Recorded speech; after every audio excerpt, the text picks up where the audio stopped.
Hello, have a very nice day. जब मैं पढ़ता था ना कुरुक्षेत्र में, ये लगभग 67 और 77 के बीच का पीरियड है, 8-10 साल। ये पीरियड मैंने यूनिवर्सिटी में गुजारा। उन दिनों कुरुक्षेत्र के रेलवे स्टेशन पर एक पागल घूमा करता था। कहते हैं किसी जमाने में वो जज था। उस पागल का वतीरा क्या था कि अगर कोई उसे पैसा दे दे या कह दे कि रोटी खा लो, चाय पी लो, तो वो उसको बहुत गालियां निकालता था। और वैसे भी उसको अपने शरीर की सुध बुध तो रही नहीं थी। नंगा है तो नंगा ही घूम रहा है, कपड़े पहने हुए थे कपड़े। कई बार गर्मियों में 2-2 कंबल लेके और घूम रहा है, कई बार सर्दियों में अल्प नंगा घूम रहा है। ऐसा था वो। तो उसका रूटीन ये था कि सवेरे से शाम तक घूम घूम के और लोगों को गालियां लोगों को क्या, वैसे ही गालियां बका करता था, ऐसे शून्य में देखते हुए। सामने वाला समझता था कि शायद ये मुझे गालियां निकाल रहा है, पर वो तो किसी को पहचानता ही नहीं था। गालियां निकालना है इस करके निकाल रहा है। बस यही हाल आजकल हमारे चक्कर घिन्नी बन चुके प्रधानमंत्री साहब का है। बस क्योंकि बोलना है इस करके बोल रहे हैं, लगातार बोल रहे हैं। उनके बोले हुए किसी बात का कोई मतलब नहीं है, कोई अर्थ नहीं है। अब बताइए, इस बात का कोई अर्थ है कि अगर भगवान जी के श्री मुख से ये निकले, भगवान से कम नहीं समझते अपने आप को प्रधानमंत्री साहब, कि कांग्रेस वाले आपकी भैंसें खोल के ले जाएंगे या कांग्रेस वाले आपका मंगलसूत्र निकाल के ले जाएंगे। अरे कांग्रेस वाले चोर हैं क्या? कांग्रेस वाले ने कोई डेयरी फार्म खोलना है क्या? इन बातों का कोई मतलब थोड़ा है। शहजादे अपने आप को शहजादे हिंदुस्तान को अपनी जगीर समझते हैं। वो तो समझते हैं या नहीं समझते पता नहीं, पर आपने जरूर हिंदुस्तान को अपनी मलकियत समझा, इसी करके तो सारा कुछ बेच दिया। अदरवाइज जिस वक्त बीजेपी पावर में नहीं थी और जिस वक्त डॉक्टर मनमोहन सिंह ऐसे क्या बोलते हैं उसको, ऑर्डर पास कर रहे थे कि हिंदुस्तान की जो पब्लिक इंटरप्राइजेज है उनको ज्यादा से ज्यादा प्राइवेट लोगों के हाथों में बेच दिया जाए, उस वक्त बीजेपी विरोध किया करते थे। वो पार्टी जो जिस वक्त पावर में नहीं थी और पावर में आने के लिए तड़फड़ा रही थी, वो पार्टी उस वक्त प्रदर्शन किया करते थे कि महंगाई हो गई, गैस महंगी हो गई, पेट्रोल महंगा हो गया। उस वक्त वो प्रदर्शन किया करते थे कि मनमोहन सिंह की पॉलिसीज गलत है। उस वक्त वो इस बात के विरुद्ध थे कि हिंदुस्तान की जो पब्लिक प्रॉपर्टी है उसको प्राइवेट हाथों में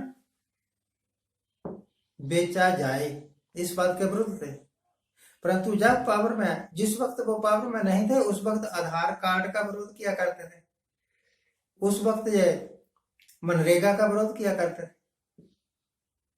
पर जब पावर में आए, वो सारी चीजें जो डॉक्टर मनमोहन सिंह कर रहे थे, करने वाले थे, वो ही अब ये कर रहे थे। बस एक फर्क पड़ा कि वो जरा ढाक छुप के किया करते थे और इन्होंने खुलेआम कर दिया, खुलेआम। अब जबकि ये पावर में है, तब इनकी तरफ से बयान आते हैं, बार बार आते हैं, हजारों बार आते हैं कि ये जो मुफ्त की रेवड़ी बांट रहे हैं, ये कल्चर बंद होना चाहिए। अरे भले मान से, ये कल्चर शुरू किसने किया? जब 2019 में आपको पता लग गया, इनकी सीआईडी ने इनको बताया होगा भाई। पॉलिटिकल पार्टीज की अपने ही होती है ना एक गुप्त सीआईडी, खुफिया विभाग, बताया कि इस बार नहीं बनना तूने, इस बार तो पक्के हारोगे। तो इन्होंने किसानों को 2-2 हजार रुपये का लालच फेंक दिया,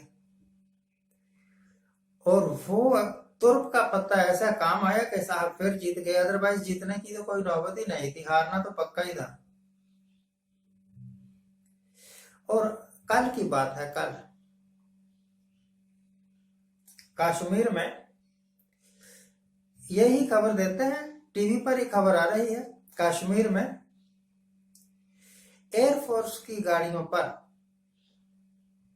उग्रवादियों ने हमला कर दिया। मैं एक बात पूछता हूं प्रधानमंत्री साहब से, या डिफेंस मिनिस्टर साहब से, या होम मिनिस्टर साहब से, भाई जिस वक्त आप पावर में नहीं थे उस वक्त आप कहा करते थे कि उग्रवादी, आतंकवादी सीमा पार से अंदर कैसे आ जाते हैं।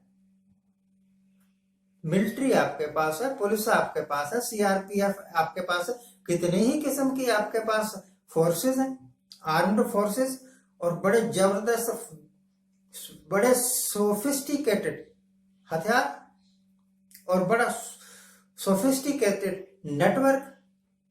फिर उग्रवादी आए, आके हमला करके, और वो भी आपकी फौज की या एयरफोर्स की गाड़ियों पर हमला करके, और फिर चले भी गए।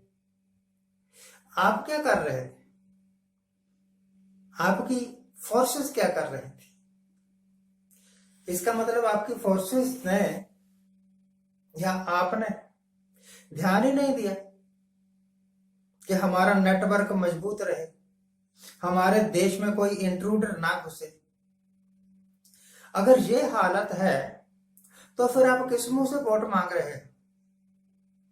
हमें वोट दीजिए, हम 2050 में 1947 2047 क्या बोले 2047 में देश को विश्व गुरु बना देंगे। और विश्व गुरु को मार गोली। आप ये बता कि कश्मीर में हमला क्यों किया आतंकवादियों ने, आपने क्या किया?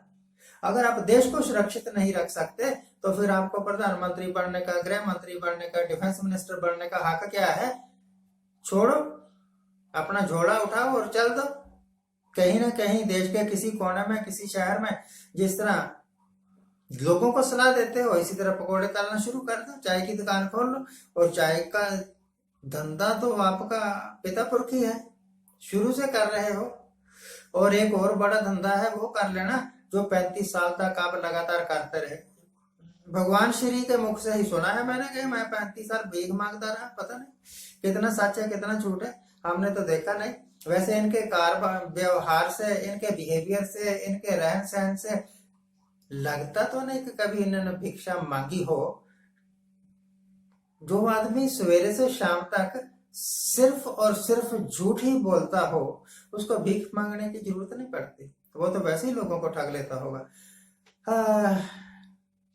जब आपकी स्टेट में इलेक्शन हो तो ये सोच के वोट डालिएगा कि आपको एक महा झूठा आदमी चाहिए प्रधानमंत्री के तौर पर,